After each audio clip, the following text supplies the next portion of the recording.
క్రైస్తవుల ఎడారుల సెలయేర్లు మే 16. దానియేలు, భయపడకుము.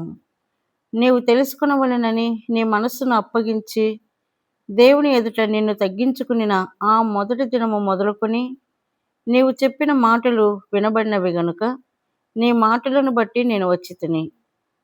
పారసీకుల రాజ్యాధిపతి 21 దినములు నన్ను ఎదిరించెను. దానియేలు 10, 12, 13. ఇక్కడ ప్రార్థన గురించి మంచి పాఠం మనం నేర్చుకోవచ్చు. ప్రార్థనను నేరుగా సైతాను అడ్డగిస్తాడని స్పష్టంగా రాసి ఉంది.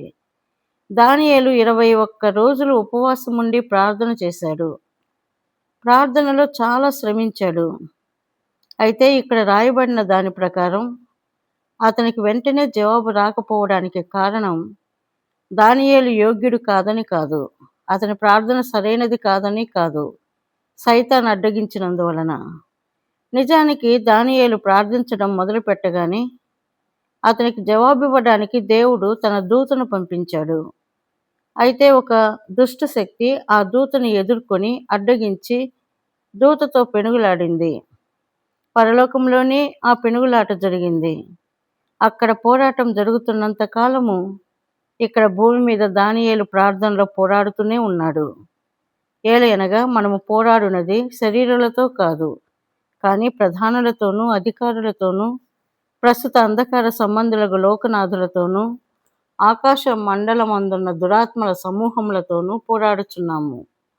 పూర్తిగా 3 వారాల పాటు దానియేలుకు జవాబు రాకుండా సైతాను అడ్డపడగలిగాడు. దానియేలు దాదాపుగా ఆశ వదిలేసుకున్నాడు. దానియేలును పూర్తిగా అణగదొక్కేయాలని సైతాను అనుకుని ఉండవచ్చు. అయితే మనం భరించగలిగిన దానికంటే ఎక్కువ శోధన మన మీదికి రానివ్వడం దేవునికి ఇష్టం లేదు.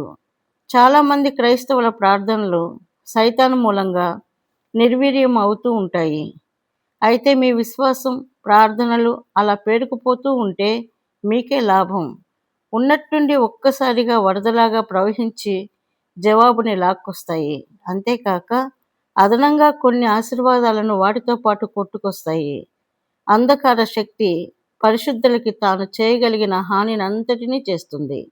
అయితే ఎక్కువ ఒత్తిడులు, శోధనలు సహించిన ఆత్మే అతి విలువైనదిగా రూపుదిద్దుకుంటుంది. అలాంటి వారిని పరలోకం నిర్లక్ష్యం చేయదు.